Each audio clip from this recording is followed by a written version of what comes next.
All right. Hi everybody.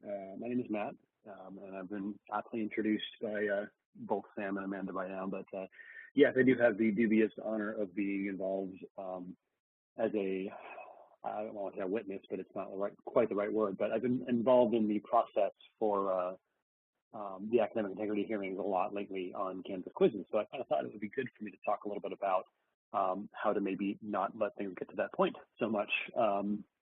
So the whole focus of my presentation here is going to be on utilizing Canvas to help deter cheating on the quizzes.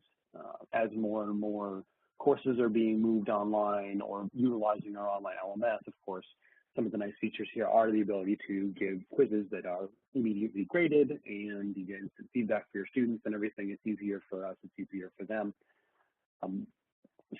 But with that comes a little bit of extra challenge in that we no longer have complete control over the quiz environment. So I'm going to go ahead and just give you a quick overview. I'm a slideshow. I like slideshows, and so I kind of bullet out all my thoughts here. So you have to excuse me from reading a lot of these slides to you, but I do want to go through and just kind of give you the overview. So I will start talking about common problems we experience, how to define expectations and policies. We'll talk about question design and quiz settings, some of the proctoring options we have available here, and then of course we'll talk a little bit about dealing with it when it happens. So that's my plan. So I'm going to start basically by just saying, there's a will. When there's a will, there's a way. And so no matter what you do, the students are going to try and get around you. It comes back a lot to what Amanda was saying about the student psychology. Students just like to, they don't want to feel inadequate, or they, whatever the reason is, it's going to happen. So we're just going to do our best to prevent it and to deal with it appropriately when it does happen. So a little bit about how we're finding students cheat these days. They're getting more creative with their quiz cheating. So ideally, our environment for students taking a quiz would mean that they are alone, obviously, not seeking help from other people in the same room or on the phone or whatever it is. They'd be applying their own knowledge, so not using other sources. And of course, they'd be fully focused on the quiz, not getting distracted by other things or doing other things while they are taking the quiz. In the cases of academic integrity violations that we have seen recently, we've seen a lot of violations of this. We've seen collaborative quiz taking, students sitting in the same room taking the quiz together, or they have somebody who has already taken the quiz sitting with them. They're obtaining answers from past courses. People who've taken the quiz before them have basically taken down their answers and handed them off. They're obtaining answers from other classmates who have already taken the quiz, so the same way, just with other classmates in the same class. They're looking up answers on the internet, and of course they're exhibiting distracted quiz-taking behavior, doing more than one thing while they're taking the quiz. A lot of the times that is related to looking up answers on the internet as well. So I kind of thought about this and I said, well, what should our goals be? And I think what it really boiled down to is that we need to try and make it not worthwhile for students to engage in this kind of behavior, make it too time-consuming or difficult to do. The reward is not worth the risk, or make it so the student doesn't really feel the need to cheat. I guess that would be our perfect world scenario. And then, of course, we also want to be able to set ourselves up well to be able to identify and deal with these cases of cheating. So I'm going to talk a little bit about what Canvas does and doesn't provide for instructors and for administrators, the kind of data that we have that can tell us a little more about what a student has been doing during a quiz. And then one thing I'll come back to a little bit later is this definition of acceptable quiz-taking behavior. There's a little footnote here, making it so that the student doesn't feel the need to cheat is actually very difficult. And of course, I'll come back around to that acceptable quiz-taking behavior in a little bit.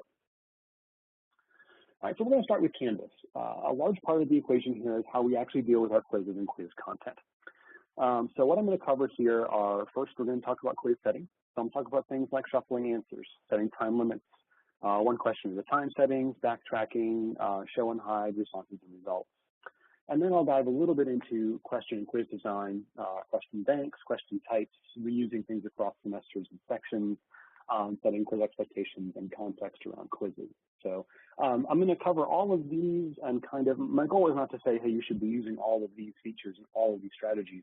I want to go into each one, basically outline what it does and how effective it is at deterring cheating. And so Again, this isn't one of those like you should do all of these things in order to stop cheating in your class. It's not going to happen. But I will talk about, in my opinion and experience, what I find to be the most and least, excuse me, least effective ways of dealing with cheating. All right, so we'll start off with some quiz settings. When you're creating a quiz in Canvas, you have several options available to you right out of the box. Canvas builds in these features. They're very handy. The first one is shuffling answers. So what is this feature? Okay, when you are giving multiple choice questions in your quiz, Canvas will scramble the answer order, basically. So, if you write a question, you say answer A is this, answer B is this, answer C is this, answer D is this. When you select shuffle answers, basically they're going to present those answer choices in a shuffled order. So not everybody's going to see A, B, C, and D be the same exact answer. This is very rudimentary, and a long time ago, this was probably pretty useful because when we were doing less online quizzing, you always hear about things in school where people would write down answer keys while they're taking their quiz, and they just write 1, A, 2, C, 3, D on a little sheet of paper or whatever it was, and then they'll share it with somebody else who will refer to that while they're taking the quiz. And so this is helpful for preventing that kind of thing, but this day and age, it's fairly rudimentary. So how you utilize this, there is a shuffle answers checkbox. This is a very simple on-off switch when you're creating the quiz. You check it and it's on, you don't check it and it's off. So it's definitely not a silver bullet. It's likely not all that effective these days, but the cost of one single click, there's really no downside. So I would say if you're using multiple choice questions, go ahead and check that box. You might as well. There's really no reason not to. Next feature is kind of on a similar vein. It is imposing a time limit. So Canvas does allow you to put a time limit on an exam, and it will force submission of the exam after that time limit has expired. And so, of course, the obvious thing, if you give everybody unlimited time to take a quiz, it can make that quiz seem a little more casual, and students can take as much time to take the quiz and do whatever else they want to do during that time, including, going to their friend Google, right? So putting a time limit on the exam is another rudimentary way to help deter and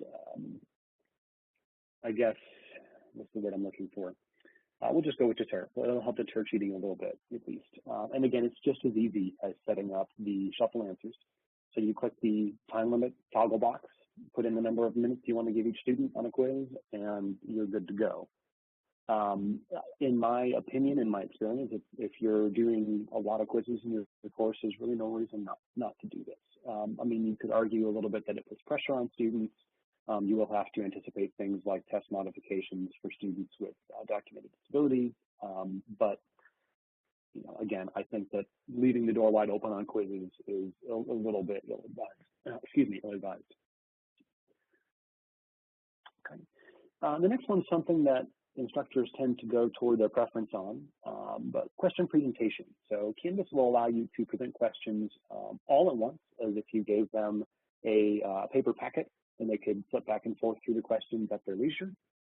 Or what it can do is something unique to online quizzing, which is to give them one question at a time. So they have to focus on and answer a single question before they move on to the next question. This can be done with or without disabling backtracking. So by default, if you just put on one question at a time, it's just going to control the display of each question. So you'll see question 1, have to click a button to get to question 2, click a button, get to question 3. But if you don't disallow backtracking, students can go back to previous questions if they want to. They just have to click a button to do it instead of scrolling up the page. So you have the option to enable both one at a time and backtracking separately. So why might you want to use this? Well, when you have the entire quiz at once, if somebody's got an answer key from a previous course or from a friend, if they see the whole quiz at the same time, they can maybe look down their answer key and say, well, yeah, okay, this is the right answer key for this quiz because the questions all match. Maybe that's a reason to use the one at a time of backtracking. And of course, again, as with the other features, this is fairly rudimentary. You can go in and click a couple boxes. There's a box for show one question at a time. And after you select that, you can also select lock questions after answering.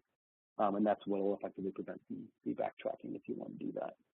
A lot of folks like this for pedagogical reasons because they say, well, students really should be focusing on one question at a time. And personally, in the past, when I do multiple choice quizzes, sometimes I'll have questions that chain onto each other where the answer to one question might be a little bit more obvious from a subsequent question in the quiz.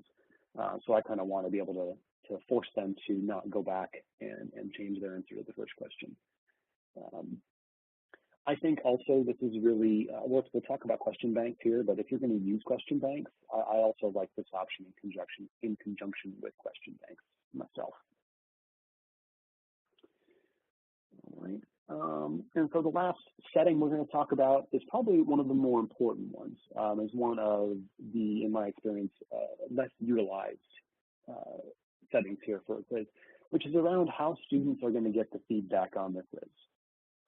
Okay, so Canvas offers a lot of options around how to show and hide feedback on a quiz.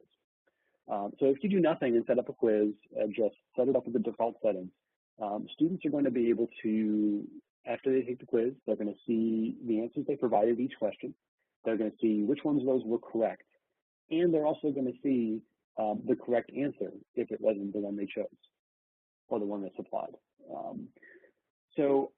I think there's plenty of ways to control this. Obviously, leaving the door wide open like that can pose some problems. So I think this is one that absolutely should be considered in your courses. Because basically, if you think about it, if you just let students go in and look at the right answers whenever they want to, copy paste to a Word document, hey, here's the right answers to the quiz that you're going to take that I already took. You know, it's a very easy thing to do. So you have a lot of options here. There's a box in there beginning with the option to let students see their quiz responses. So first of all, you can just turn that off if you don't want anybody to see their quiz responses. They can see their grade, but they're not going to see any details. That's obviously not really good for pedagogical and learning purposes. So there are some middle ground there's some middle ground we can go to here. I do recommend at least considering adding some date restrictions. So what you can do is say, yeah, I'm going to hide the quiz results and correct responses from students until a certain date. And on this date, we're going to release all that. And then you can even go a little further and say, we're going to only open that data from this date until this date.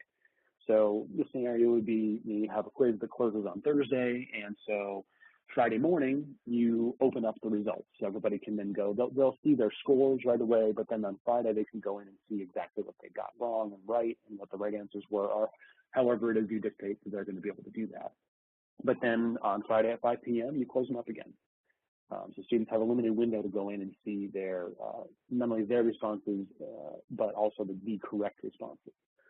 Because we want to provide that valuable feedback for our students, but leaving those default settings in place just opens us up to the vulnerability of a copy and paste and students just grabbing those answer keys and handing them to students who may not have taken the quiz yet in their course.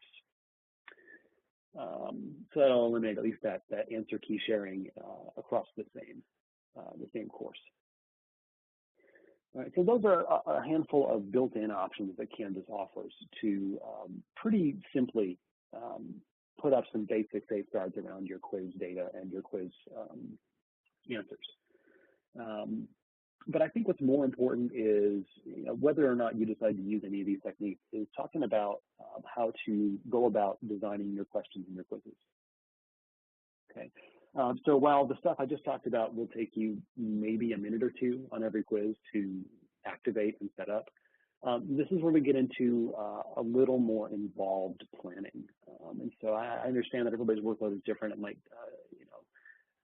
might not be the same expenditure of effort for person A as person B, depending on their workload. But this is going to be where we get into some of the meat and potatoes of the presentation here. So yeah, we can use all those settings to prevent cheating to an extent, but really there's a lot more that can be done when you're talking about how you actually design your questions and your quizzes. So we're going to start by talking about question banks. So what are question banks? Well, so they're pools of questions that you can pull from at random during a quiz. So if I am developing a quiz on cell structure or a quiz on biology topic A, whatever it is, I can have 30 questions around a certain topic like cell structure. And then I can say, well, okay, so during a quiz, I don't want to give all 30 to a student. I want to give them 15 questions chosen from this group of 30. And so the reason you consider using this is because if you just have a set question order, if you have the same 15 questions on cell structure for each student, it makes it a heck of a lot simpler for students to just record their answers and share them later. Question banks make it mathematically probable that every student is going to receive a unique subset of questions in a unique order. So that's a lot, that goes a long way in giving each student a unique copy of the quiz. Now, of course, a lot of that does depend on your ability to design questions so that they're assessing the same things, but it's a good starting point here. So in there, you can manage your question banks in any course by going to the quiz page. There's a little gear icon in the upper right. And then the only option actually under that gear is manage question banks. So if you click on that, that'll walk you through setting up your question banks. You can then add a question to a question bank. You can keep adding your questions there. Then when you're designing your quizzes, you just say, hey, I want to pull 15 questions from question bank A for the student, and they're worth 1 point apiece, or whatever it is. And so I do recommend creating multiple questions that assess the same kind of knowledge if you can. Try to have as much as twice as many questions as you actually want to give. So if you know, hey, I want to give 10 questions on this topic, try and see if you can design 20 and then have Canvas pull randomly from that group. The more you can do that kind of thing and create a unique quiz for each student, the less you're going to have problems with answer key sharing.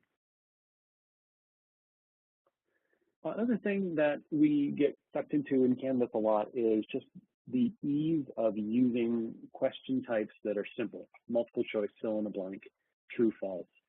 And so Canvas does offer a lot more question types than just these simple question types. Now, the trade-off here is that not every question type is available to every subject area or relevant to every instructor's course. But you do end up with some of these questions getting a little bit more grading burden put onto the instructor. So again, most instructors are going to default for multiple choice, fill in the blank, true, false, because they're the easiest to grade. Again, you can set it up so that when the student takes the quiz and they're done, they can just go through and see their responses right away. Instant feedback. I mean, in this day and age, that's what everybody loves, is being able to get that instant gratification, that instant feedback whenever they want it.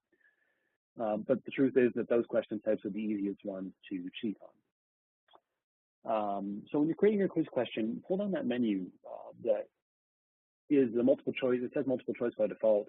You can change that to any other question type in there and explore some of those options. Consider something simpler, like maybe just fill in multiple blanks, or if you want to go with a little more overhead but a little more in-depth knowledge, you can have short answers. You can do like an essay question style for each one. So I'm suggesting here that you try to find different ways to ask your questions, not all of them. You don't have to go from a 50 multiple choice question to a 50 essay quiz. That's not going to be effective. It's going to be the opposite extreme. But look for things maybe in the middle. Like if you're going to ask several multiple choice, maybe do something like a big matching grid, or even a file upload. Give students, if that can be something you can assess via a file upload, consider that as well. Again, those do require manual grading, but they will be a little bit less likely to, a little less susceptible to cheating. So I kind of put together, based on the question types that Canvas has available, the cheatometer.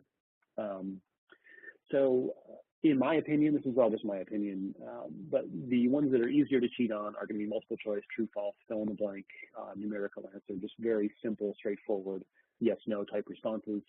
We move up the spectrum a little bit, fill in multiple blanks, multiple drop downs, where you get a little more dynamic context around your answers. Fairly tough, you go to matching and multiple answer, and then very tough are the formula, which is great if you're a math teacher. I'll tell you that question type's awesome. Formula, essay, and file upload. Those are going to be your hardest ones.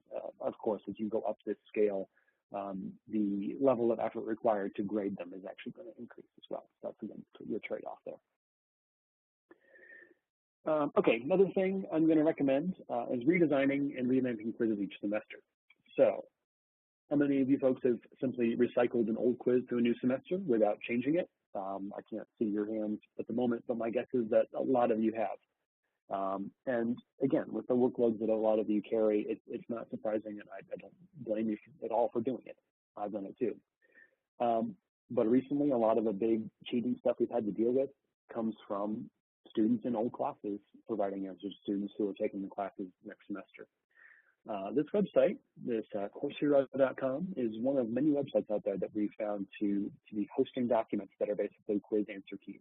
The students will copy down a quiz, they'll paste it into a Word doc, and they'll post it with the UNCG and then the course code, quiz 1, and then they'll post it there. And you know, these websites that are supposed to be helping students study, they can't keep up with the volume of content that's being posted and rely on users to say, hey, this shouldn't be up here. But if nobody ever checks for it, nobody's going to be able to take it down. So going back a little bit, if you're just looking to redesign an old quiz, again, consider using question banks instead. They can help combat this at a semi-automated level.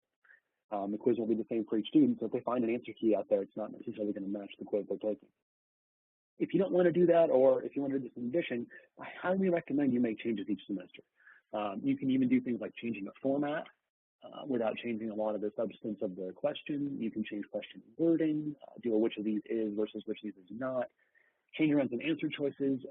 If you can at least make it a little bit harder for the student, if they have an answer key, if you can make it a little bit harder for them to say, oh, this is the same question, instill that little bit of doubt, that's even worth it. It's a little extra work, of course, but you're going to put in a lot of extra work trying to catch and punish your cheaters too.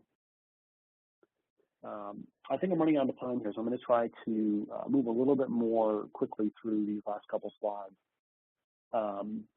I did have a slide in here about quiz expectations and context. The basic gist of this is basically saying, okay, are you placing too much emphasis on your quizzes in your course? Are students going in and saying every quiz matters really a lot, high stakes is for a grade?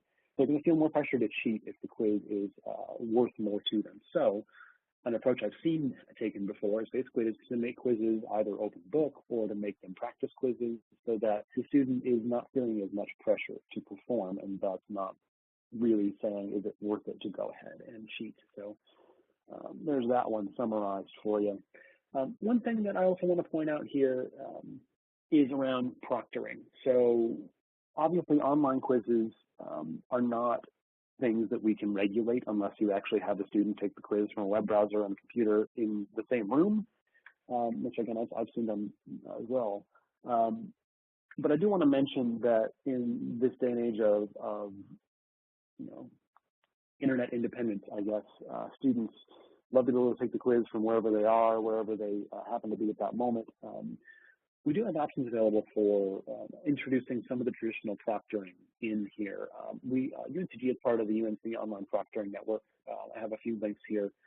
So what that means is for web-based courses, we can set up a proctored exam. We can have it done in person or via webcam through a service called ProctorU. You can do this. You don't have to re-enter the quizzes specifically into the UNC online system. You can say, hey, I'm giving this quiz on Canvas and provide a link to it. So there's more details. This is something I've actually never personally done, but I don't teach anymore, so I don't have that opportunity. Let's see, let me make sure I have the right notes here. Yeah, there's a cost to do this. That's the big downside. So students are going to have to pay to take a proctored exam. How much they pay depends on the method, if you do online versus in person. And then if they do it in person, they have to find a site close to them, and those sites can vary in price as well. So if you're going to use this, I do recommend it being for more of your, I guess, quote unquote, high stakes quizzes like your midterm or your final exam. And obviously you really want to make sure that your students know that there are going to be some exam fees, probably even before they sign up for the course. You're going to want to make that clear to them. So, all right, again, fast mode here. All right, let me take a couple of extra minutes here and just do this. I want to make sure you have enough time for questions, but I do want to go through some of this.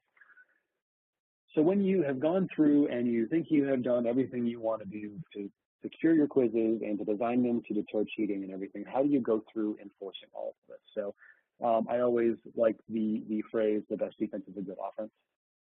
That's what I subscribe to personally. So to recap, use the tools available to you, take extra time if you can afford it to create more content than you need, and to make sure you're not recycling content, and to take advantage of proctoring for your higher stakes exams. So those are things we can proactively do to take down cheating. So when your offense fails, we're going to talk about acceptable quiz-taking behavior just in a little bit. I'm going to gloss over some of this stuff here just so I make sure I have time to talk about that.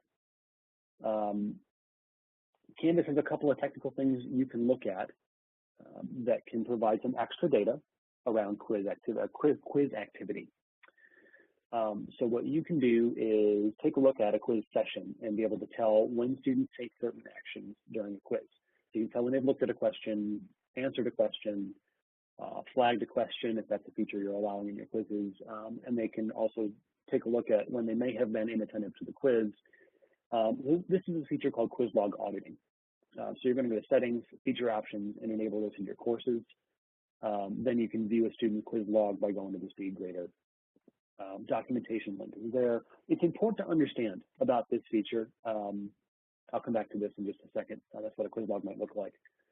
You got to be careful with this feature. A lot of folks say this is a great thing. I can see exactly when a student was cheating and when they were not cheating. And the reality is no. This feature is a beta feature.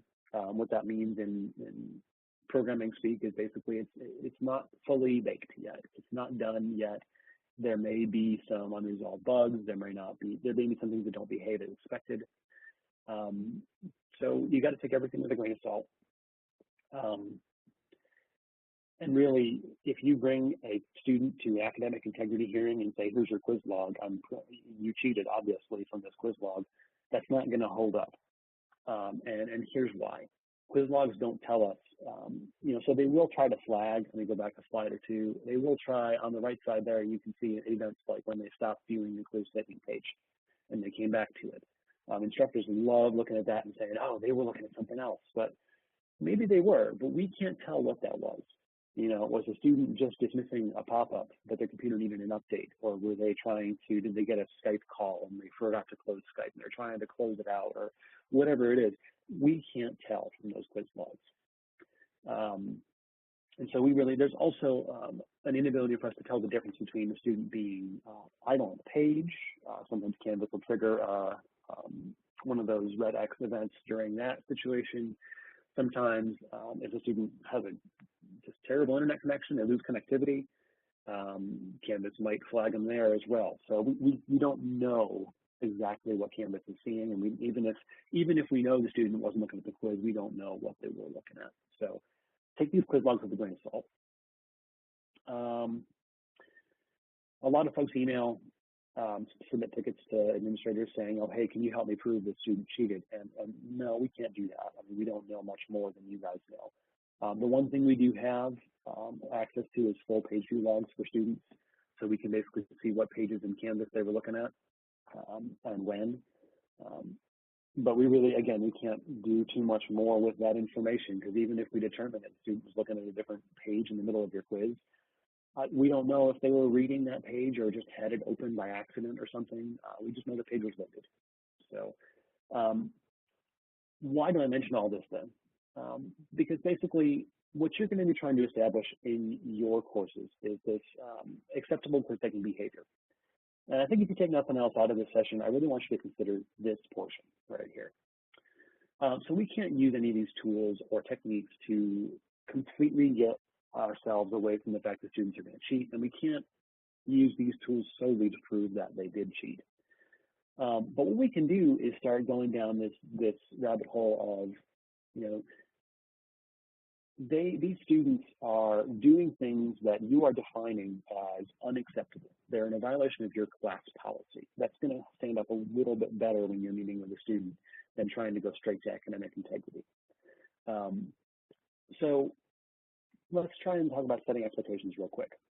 what a lot of people do on their syllabus, they'll say, hey, here's a bunch of things to not do while you're taking a quiz. Don't use cell phones, internet sites, books, whatever it is. The list goes on and on and on, and you're never going to keep up with telling everybody what they can't do, because they're always going to be one step ahead of you, right? All this stuff really doesn't carry as much weight. So instead, let's take the opposite approach. Convey what you define as acceptable quiz-taking behavior. So for the duration of the quiz, it's your responsibility to adhere to acceptable quiz-taking behavior defined as follows. Tell them they're going to take the quiz on a computer. Tell them they're going to be setting themselves up in an appropriate environment. Tell them to close everything else out, silence their computer notifications. If you're worried about them looking at other stuff, make sure you spell out. The Canvas quiz page is going to be the full size of your screen and is the only thing you're going to look at in your computer. Now, if you outline this and set that environment up for them, and you put that right in your syllabus, okay, that's going to give you more of a leg to stand on when the student says, oh, well, yeah, well, I did have my window open, but I was just looking over, I like to, I've heard a lot of students say, oh, I was doing some quick shoe shopping while I was taking a quiz. I kid you not. I've heard that, and it's like, well, okay, yeah, maybe you weren't cheating, but how in the world do you think that's acceptable to do during a quiz? So that's, this is unfortunately necessary, but you think about it, and again, we're moving to a more online environment in our education system. And so we really need to make sure students understand what acceptable quiz-taking behavior looks like, okay? Now, might this be a little bit harsh? I think so. If you set that up and you basically say, hey, if you don't follow this policy, I can charge you with academic integrity violation, yeah, maybe that's harsh. But the truth of the matter is, like Amanda was saying, I mean, we need to make sure that students understand exactly what it means to take a quiz, because hey, students, for them, the norm is multitasking. The norm is, oh, I can just do this while I'm on the bus. The norm is, we need to make sure that we are taking the time to establish the fact that here's what we expect when you are taking a quiz. Okay.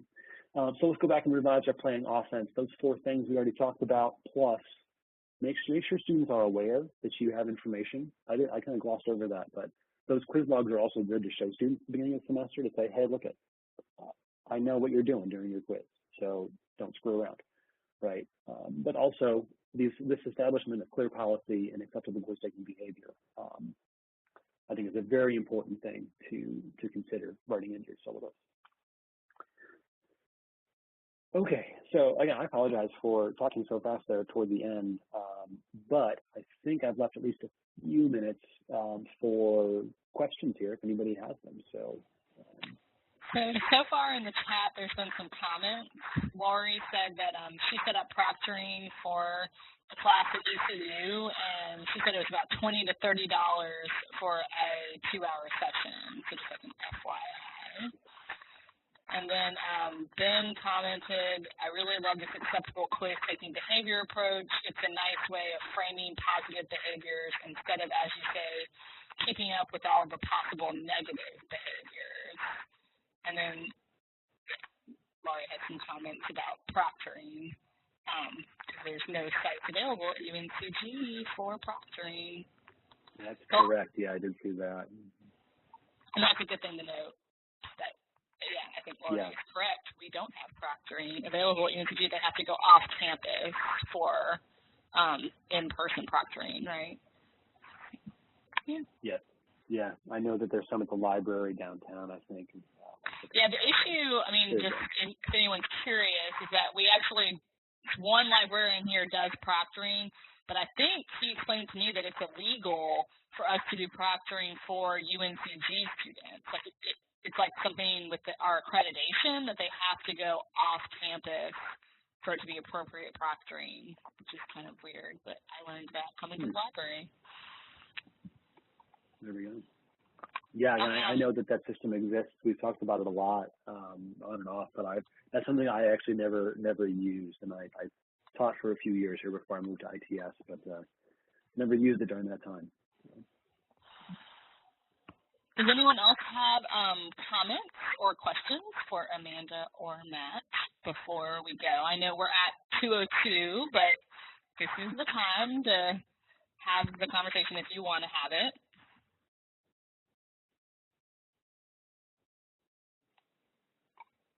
I just wanted to say real quickly during my presentation, this is Amanda, the acceptable use policy is what I was trying to think of when I think it was Ben that might have asked earlier about do we need to let students know that they are submitting work that's getting stored in these databases. And the note is there in the acceptable use policy, which they're essentially agreeing to when students activate their computing accounts. There's a note there that lets them know that their papers are submitted for text similarity review by anti-plagiarism service. Just wanted to clear that up.